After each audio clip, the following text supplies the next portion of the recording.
Remarkable that these folks have never seen a tax increase they didn't fall in love with. These folks being the folks on the left side of the aisle, of course, the blue politicians. Man, they just want to drill you all the way across the board. You know, FEMA's broke, so they want to raise your taxes. Schools aren't performing well, so they want to raise your taxes. And they'll only raise taxes on those making $400,000 a year or more, of course, but that's a lie. Demian Brady is the Vice President in Research of the National Taxpayers Union Foundation. Demian, welcome back to the program. Good morning, sir. Thank you for having me back on. You make this the argument, if you're selling that bike, you might owe taxes. And the reason for this, they said they wouldn't raise taxes on those making less than $400,000 a year, but then they jump right in. Anybody selling anything in this gig economy, on Facebook Marketplace, for example, you could be selling something. Maybe you sell a bike, an e-bike for $1,000. Guess what? You might have to pony up taxes on that, which is remarkable, but that's true, isn't it?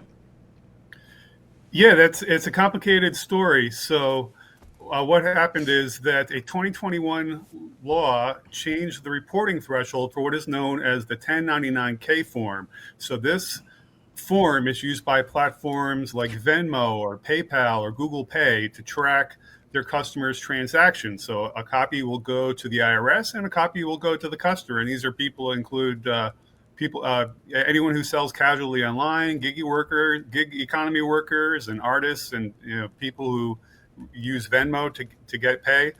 And so the previous threshold had been a total of 200 transactions and $20,000. This provided a broad protection for taxpayers from needless paperwork.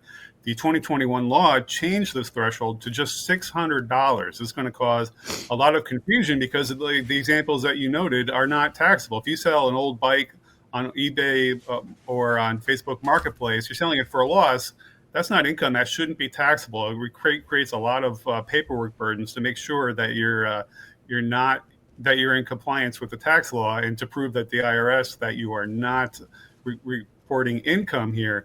But the problem is that millions of Americans are going to get this form for the very first time, think that it's income, and end up overpaying what they owe in taxes just simply because of fear of the IRS. So thankfully, the Congress is working on a bill that would restore the old threshold and protect gig workers and casual sellers online from this needless tax nightmare. It's the Saving Gig Economy Tax Workers Act. Be a good relief for taxpayers.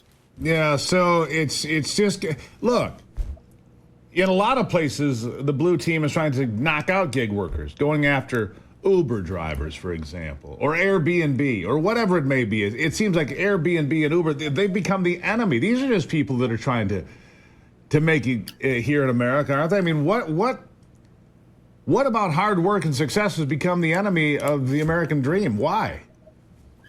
Yeah, exactly. And as you noted, the Biden administration had pledged not to increase taxes on those making less than $200,000. And the main burden of this tax change is going to fall directly on these people. And this is a burden that's going to hit on top of inflation that everyone has been dealing with for the past couple of years. So Congress needs to take action to protect people from this tax nightmare.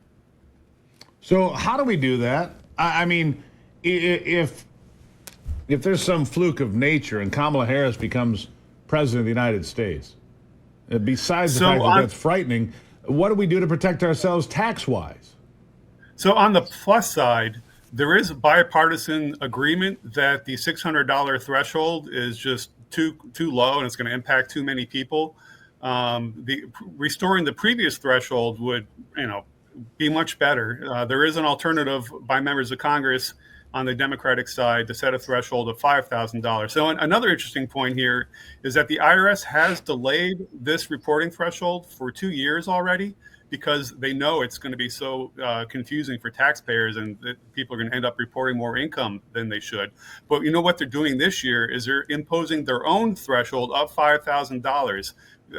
I can think of other examples where the IRS has delayed reporting requirements, such as for the people impacted by a hurricane. But I cannot think of another instance where the IRS has just decided to set its own reporting threshold. So that's another reason why why Congress needs to step in and rein in the IRS, because this would just set a terrible precedent for tax policy. Well, isn't it the Congress's domain, this tax policy and thresholds? And so how does the IRS just, arbitrarily do this? unless there's nobody. They're not on a leash, are they? They're just off leash completely, aren't they? Congress needs to step in and put them back in their lane. And, if the law is the law, even if it's a bad law, how can the IRS just say, oh, well, we're going to change the reporting thresholds? This just opens up really bad precedent for going forward. So yeah, maybe you're right. Maybe they can make the recording threshold $5. If they can just do it arbitrarily, right? Just make it $5 and then just drill everybody. That's a big concern, that the IRS is going to take this precedent going forward and do all kinds of crazy things that they shouldn't be doing. Congress writes the laws. The IRS is supposed to implement them. Yeah. It's a frightening thing you got there, Demian, and I appreciate you being here. We'll keep an eye on this. We'll hope for fiscal policies that make sense, not just for the federal government, get our spending under control, but for the individual. People pay enough in taxes already. Trust me, especially in the big blue states like Illinois and New York and California. Do they want to pay more in taxes? Hell no. That's why they have the second job, driving a car. Sorry, but I digress, sir. I'll give you the last word real quick. You can check out what my colleagues and I are up to at NTU.org. We work on a lot of the issues that you've raised and making sure that Americans get to keep more of their hard-earned money. Greatly appreciate you, sir. Thank you. Thank you. When speaking of American-made, you want American-made pet food, you want American-made dog food, not Chinese junk, then you want Great Lakes Pet Food. GreatLakesPetFood.com. That's what you want. Real chicken, real turkey, real pork. It's real food. It's not a bunch of junk and fillers, and it's not made in China. Remember when all those dogs were dying because of Chinese-made pet food? It killed them all? Yeah, we don't want that. We want American-made dog food. That's what we use. We've used it for years. GreatLakesPetFood.com. It's what you want as well. I'll be right back. It's the Steve Gruber Show.